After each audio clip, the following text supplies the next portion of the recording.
A very good morning, everyone. I hope you all are doing absolutely fine. So, we had already started with the P block of 12th standard. The topic which we are going to discuss today is oxo acids of phosphorus, sulfur, and chlorine. Now, this topic is found to be a little challenging. Why challenging? Because I have seen that most of the students have this difficulty in remembering when to use prefixes like hypo, meta, pyro, per, di. So that we are going to see today. So I have this, great method which you just have to follow and your all doubts will be clear. Like it will directly get into your brains. So, without wasting any time, let us jump on to the topic. So let me share the screen. And if you have any doubt, do let me know. Okay. So in the previous lecture, we had already discussed what exactly is parentic acid. Parentic acid will be represented by Pa, and the element in the parentic acid will have oxidation state as plus X.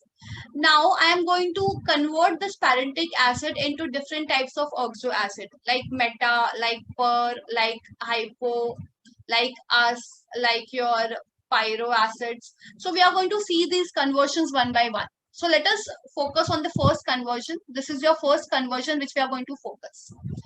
So if we remove one oxygen atom from parentic acid, we will end up with parentous acid. That means your ic part is going to get replaced by us acid.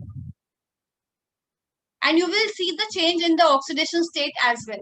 The element in the parentic acid will have plus X as the oxidation state. And in us acid, you will see that the oxidation state is going to get reduced by 2. That means your final oxidation state will be X minus 2.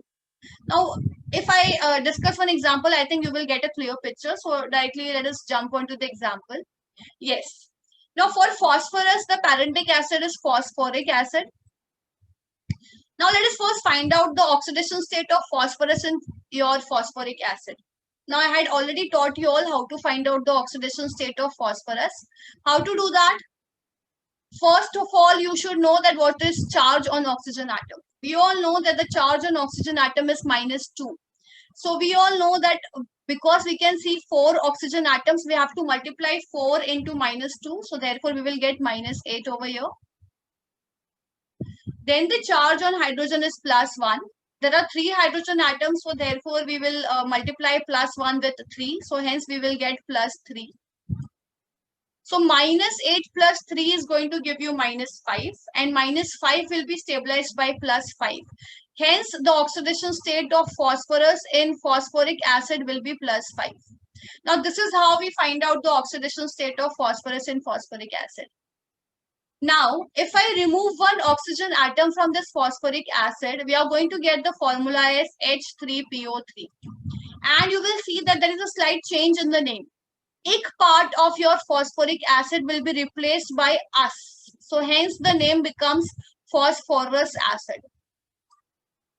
And now if I want to find out the oxidation state of phosphorus in H3PO3, how to do that? Like I taught you all earlier, oxygen has charge of minus 2. So because there are 3 oxygen atoms, 3 into minus 2 is going to give you minus 6.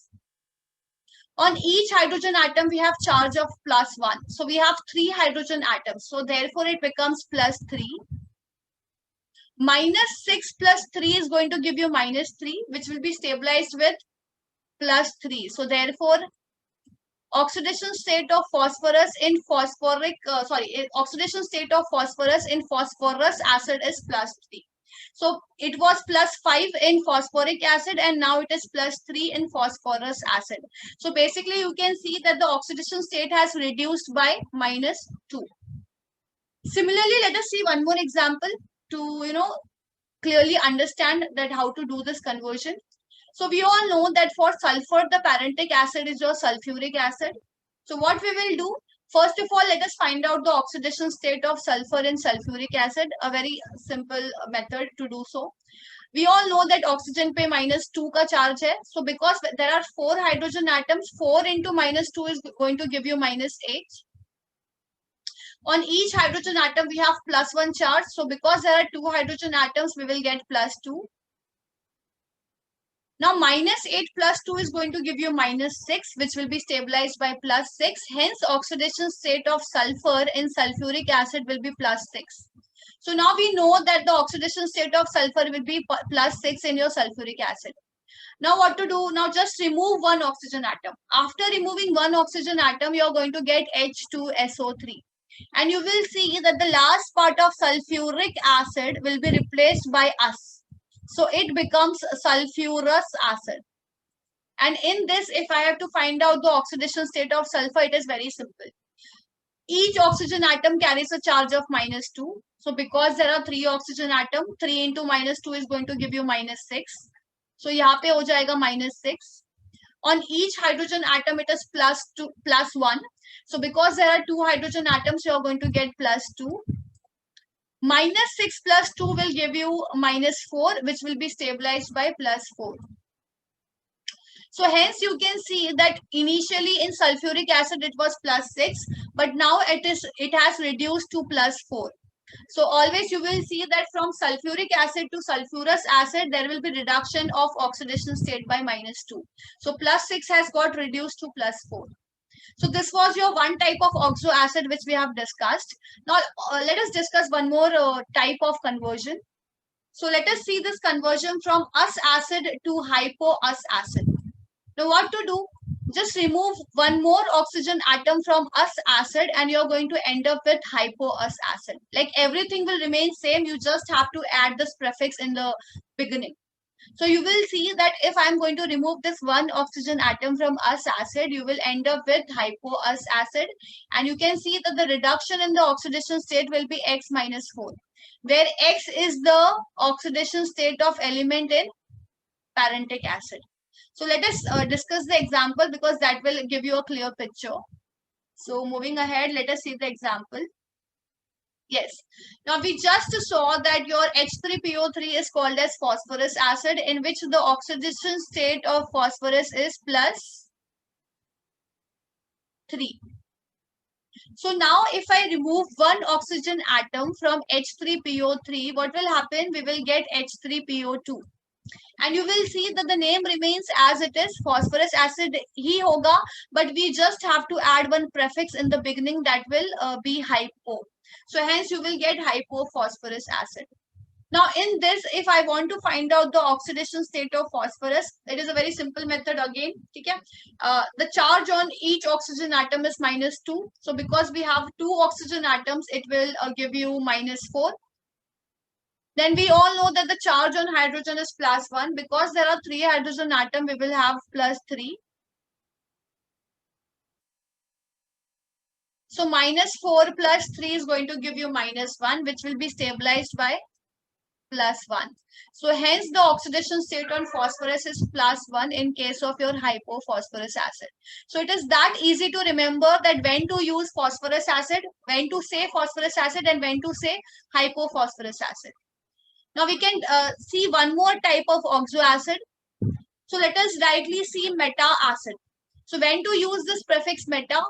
When we directly, when we are going to, remove directly one molecule of water. If we directly remove one molecule of water from parentic acid, we will have this meta-ic acid.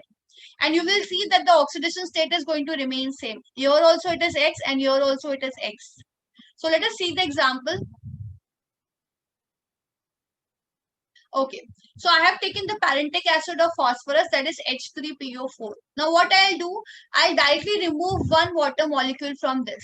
So H3PO4 minus H2O actually gives you HPO3. And this will be called as metaphosphoric acid. So you can see that everything remains the same, but prefix which you have to use in front of your phosphoric acid, that is going to be your meta in this case. And also you will see that the oxidation state will remain same. Here it is plus 5, and in HPO3 you will see that again you are going to get plus 5 as the oxidation state. Now let us understand that when to use pyroic acid. So we have example of pyro or diic acid. Now in this case, what you have to do, you have to take 2 moles of parentic acid and remove one water molecule out of it. So we will take 2 moles of parentic acid and remove one water molecule, and you are going to get pyro or diic acid. So, and you can also see that the oxidation state will remain same. If it is plus X over here, you're also going to get plus X over here. So the oxidation state remains same. So directly let us see a pyro acid example. Yes, so this is your parentic acid. So what I'm going to do is I'm going to take 2 moles of parentic acid, that is your H3PO4 ka 2 moles, which will give you, now because there are 3 hydrogen atoms and you're going to take 2 moles of it, so hence you will get 6 hydrogen atoms. So H6, phosphorus will also become 2 times. Oxygen, there were 4 oxygen atoms in phosphoric acid, so you just have to multiply it with 2, so therefore you will get OH.